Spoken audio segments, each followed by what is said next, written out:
First time mic పట్టుకుంటున్నా. ఇక్కడ వచ్చిన media పెద్దలకి చాలా థ్యాంక్స్ అండి. మొదటగా నేను స్పీచ్ స్టార్ట్ చేయాలంటే మా అమ్మతో స్టార్ట్ చేస్తా. బేసిక్గా నేను ఇండస్ట్రీకి వచ్చి 10 years అయిందండి. ఏ పండగకి వెళ్ళట్లేదు, మా అమ్మ ఎప్పుడు పిలుస్తుండేది కానీ ఏ పండగకి వెళ్ళట్లేదు. బట్ మా అమ్మకి చెప్తున్నా, April 17 మాత్రం మన పండుగ జరుగుతుందమ్మా. Thank you so much.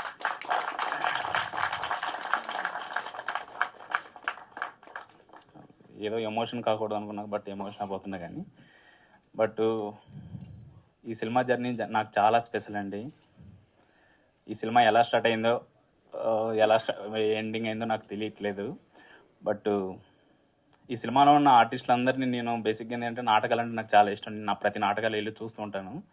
అక్కడ మిడ్ సమ్మర్ నైట్ అనే నాటకాలు చూసి ఇక్కడ ఉన్న ఆర్టిస్టులందరినీ క్యాష్ చేశాను అనమాట. ఎందుకంటే వాళ్ళ పర్ఫార్మెన్స్ మామూలుగా లేదండి. వాళ్ళు చాలా చాలా బాగా చేశారు. వాళ్ళు ఎందుకంటే నేనేమనుకుంటున్నానంటే, అలాంటి మంచి ఆర్టిస్టులకి ఇంతవరకు అవకాశం రాలేదని నా ఫీలింగు. ఈ సినిమా చాలా వరకు చాలా బాగా చేశారు. నేను ఎంత స్క్రిప్ట్ రాసినా ఏం చేసినా ఆర్టిస్టులు పర్ఫామ్ చేయకుంటే అది ఎప్పటికీ నా అవుట్పుట్ అనేది సరిగా ఉండదు. ఇంకేం మాట్లాడాలో అర్థం కావట్లేదు. ఇంకొకటి, ఈ సినిమా మిమ్మల్ని April 17 మాత్రం మిమ్మల్ని డ్యామ్సూర్ చెప్తున్నా, మిమ్మల్ని ఆ వరల్డ్లోకి తీసుకెళ్తుంది. మిమ్మల్తో గిల్లుగా జల్లాడిస్తుంది, ఎమోషనలైజ్ చేస్తుంది, సస్పెన్స్కి గురి చేస్తుంది. కన్ఫర్మ్ ఆ వరల్డ్ని ఎంజాయ్ చేస్తారు. మళ్ళీ భావోద్వేగంతో మళ్ళీ బయట వస్తారు. అండ్ ఇక్కడ దీన్ని పనిచేసిన టెక్నీషియన్స్ అన్ని చాలా బాగా చేశారండి. చాలా మంచిగా నాకు సపోర్ట్ చేశారు.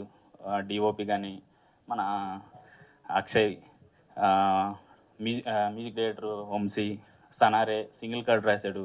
అందరి టెక్నీషియన్స్ గురించి నేను చాలా నెక్స్ట్ ఈవెంట్లలో మాట్లాడతా. కానీ నాకు చాలా చాలా బాగా హెల్ప్ చేశారు. ఒక ఆర్టిస్ట్లో ఒక టెక్నీషియన్స్ అన్నీ కలిపి చేస్తే అవుట్పుట్ ఎలా ఉంటుందని మీరు April 17 పక్కా చూస్తారు.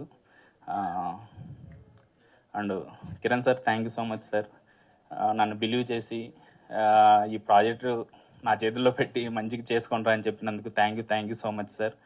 అలాగనే రితికేష్ సార్కి కూడా చాలా థ్యాంక్స్. నాకు చాలా హెల్ప్ చేశారు రితికేష్ సార్. కానీ ఈ ప్రాజెక్ట్ జరగడానికి ఓన్లీ ముగ్గురే అండి. ఒకరికి కిరణ్ సారు, ఒకరు రితికేష్ సారు, ఇంకొకరి CEO మేడం రహస్య మేడం గారు.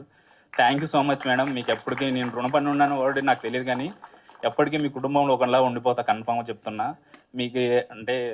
మీకు సహాయం అది పక్కన పెడితే నేను ఎప్పుడున్నా మీ వెంటే ఉంటాను madam. Thank you so much madam. Kiran sir గురించి చెప్పాలంటే, నాకైతే ఒక అన్న గురించి ఏం చెప్తాం, ఒక తండ్రి గురించి ఏం చెప్తాం చెప్పండి, మనసులో దాచుకుంటాం తప్పించి. Thank you so much sir.